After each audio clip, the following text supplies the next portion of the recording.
makina po ito ng Suzuki Smash 115cc. Isa-isahin po natin ang wiring connection nitong stator or source coil. Itong ating stator ay may 4 na wire. Meron din itong 3 wires, pero dito sa atin 4 na wire lang po ito. 4 na wire.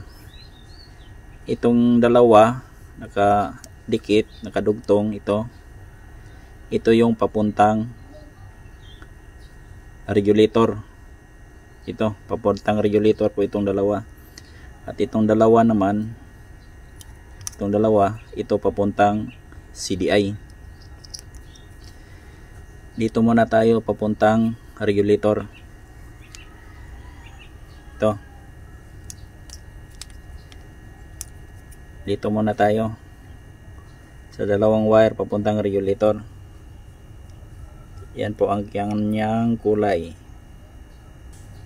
Itong yellow, ito yung papuntang regulator din, at ito yung light coil nya. Light coil po ito.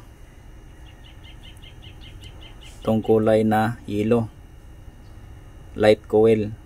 Yung itong red na may white, ito yung charging coil nya. Charging coil at saka light coil.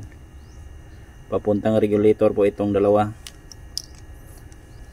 At ito namang dalawa, nakadikit, nakadugtong, ito yung papuntang CDI. CDI po ito. Yan po ang kanyang kulay. Itong blue na may kulay na yellow, blue na may kulay na yellow, ito yung positive ng pulser. Positive ng pulser po ito. At itong isa, ito yung green na may kulay white. Green na may kulay na white, itong nasa right side, yan po ang negative ng pulser or negative body ground or negative ng battery. Basta ground po ito. Itong gray na may kulay na white, negative po yan ng pulser. Ito lang yung blue na may kulay na yellow, yan po ang positive ng pulser. Papunta po ito ng CDI. Pwede rin ito idugtong yung negative nito, idugtong ng negative ng CDI or ground ng CDI, dikit, pwede rin. Basta ang importante, itong blue na may kulay na yellow, ito yung positive ng pulser.